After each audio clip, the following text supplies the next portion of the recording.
Jacob Loyola காலேஜில் படிக்கிற ஒரு ஸ்டூடெண்ட். நல்லாவும் படிப்பான். காலேஜில் நடக்கிற கல்ச்சரல் ஃபெஸ்டிவல்ஸ் எல்லாத்துலேயுமே ஆக்டிவ் பார்ட்டிசிபேஷன் பண்ணுவான். அவனோட சொந்த ஊர் ஈரோடு. அவனுக்கு ஈரோடுக்கு போகணுங்கிறது ரொம்ப நாளாக ஆசைப்படுறான். ஆனால் அவனுக்கு லீவ் கிடைக்காதனால ரொம்பவும் நொந்து போய் உட்காந்துருக்கான். அப்புறம் ஃபைனலாக 2 days லீவ் கிடைக்கிது அவனுக்கு. ரொம்ப சந்தோஷப்பட்டு உடனே பஸ் புக் பண்ணுற வெப்சைட்டுக்கு போயிட்டு ஈரோடுக்கு சாட்டர்டே கிளம்புற பஸ்ஸஸ் ஏதாவது இருக்கான்னு பார்க்குறான். 6 பஸ்ஸு லிஸ்ட் ஆகுது. அதில் முதல் 5 பஸ்ஸுங்க ரொம்பவும் விலை அதிகமாக இருந்ததுனால 6வது பஸ் அவன் பார்க்குறான். அதோட பேரே டார்க் நைட் ட்ராவல்ஸ் அப்படின்னு சொல்லிட்டு ரொம்ப வித்தியாசமாக இருக்குது. என்னடா பேரே இவ்வளோ வித்தியாசமாக இருக்குது, ஆனாலும் பரவாயில்ல, விலை கம்மியாக இருக்கே அப்படின்னு சொல்லிட்டு புக் பண்ணிடுறான். பஸ்ஸை புக் பண்ண உடனே பஸ்ஸு கிளம்புற நேரம் நைட்டு 11 மணின்னு காட்டுது. சரி, ஓகே, ரொம்ப லேட்டாக இருந்தாலும் பரவாயில்ல, நம்ம கிளம்புறதுக்கு நிறைய டைம் கிடைக்குது, அது வரைக்கும் போதும் அப்படின்னு நினச்சி அவன் சந்தோஷமாக விட்டுறான்.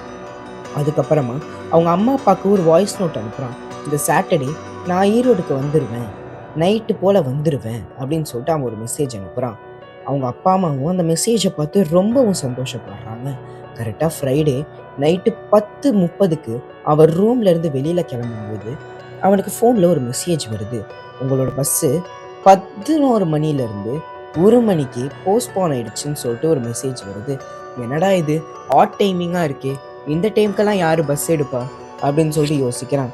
சரி, ஓகே, ஏதோ டெக்னிக்கல் இஷ்யூ இருக்கும், அதனால் அவங்க லேட்டாக எடுக்கிறாங்க அப்படின்னு நினச்சி அவன் ஃப்ரீயாகவே விட்டுறான்.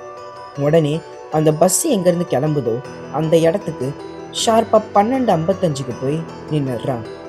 அவன் வெயிட் பண்ணிகிட்டே இருக்கான். கரெக்டாக 1 மணிக்கு தூரத்தில் ஒரு பஸ் வர மாதிரி தெரியுது.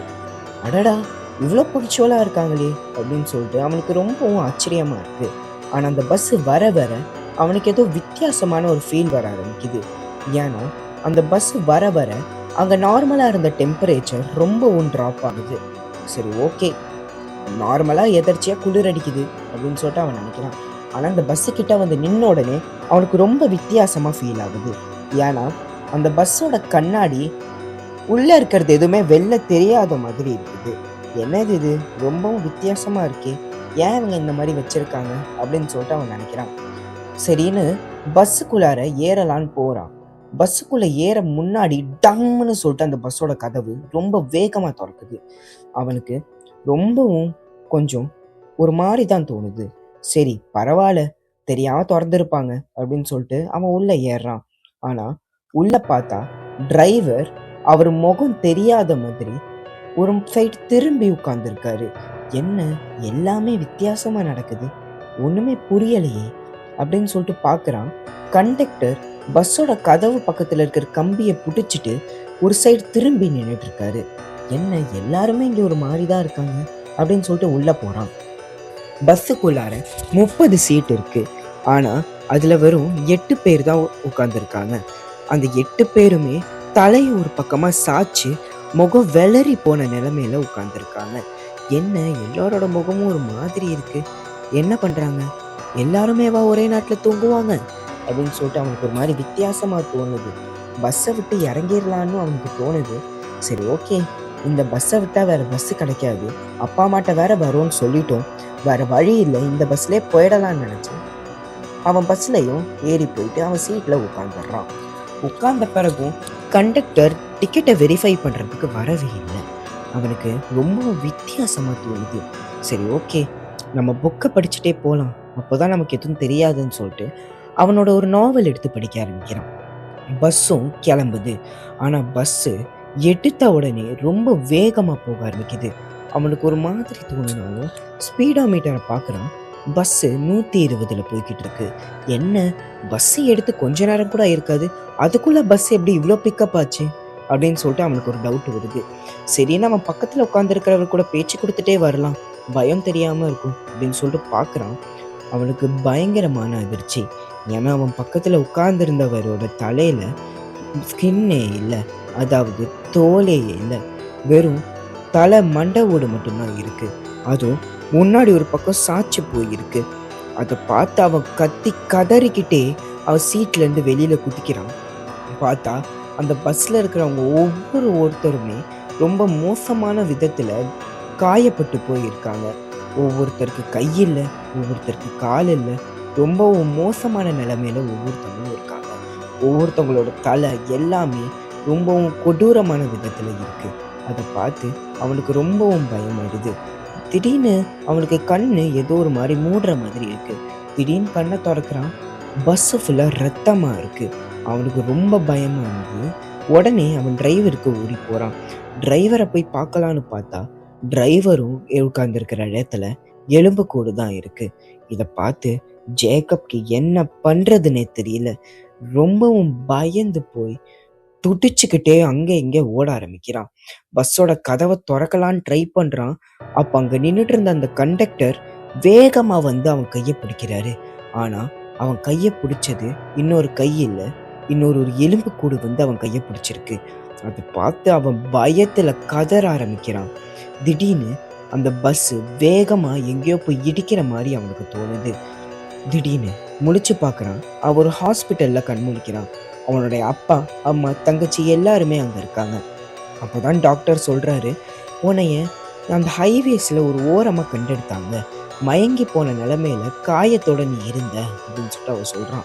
"நீ எப்படி இந்த இடத்துக்கு வந்த?" அப்படின்னு டாக்டர் கேட்கும்போது, ஜேக்கப் சொல்றான், "எனக்கு எதுவுமே தெரியல. நானு டார்க் நைட் டிராவல்ஸ்ன்னு ஒரு பஸ்ல தான் வந்தேன். ஆனா அந்த பஸ்ல நிறைய வித்தியாசமான நிகழ்வுகள் நடந்தது. உடனே நான் கண்ண மூடுற மாரி எனக்கு ஒரு மயக்கம் மாரி வந்துச்சு. உடனே பஸ் எங்கேயோ போய் மோதுற மாரி இருந்துச்சு. இப்போ நான் இங்க கண்ண முழிச்சு பார்க்குறேன்" அப்படின்னு அவன் சொல்றான். இத கேட்டதும் அங்க இருந்த டாக்டர் பயங்கரமா ஷாக் ஆயிடுறாரு. ஏன்னா, அவருக்கு ஒரு ஃப்ளாஷ்பேக் தெரிஞ்சிருக்கு. என்னன்னா, டார்க் நைட் டிராவல்ஸ் அப்படிங்கிறது சென்னை, ஈரோடு, கோயம்புத்தூர், திருச்சிய கனெக்ட் பண்ற ரொம்பவும் பிரபலமான ஒரு டிராவலா இருந்திருக்கு.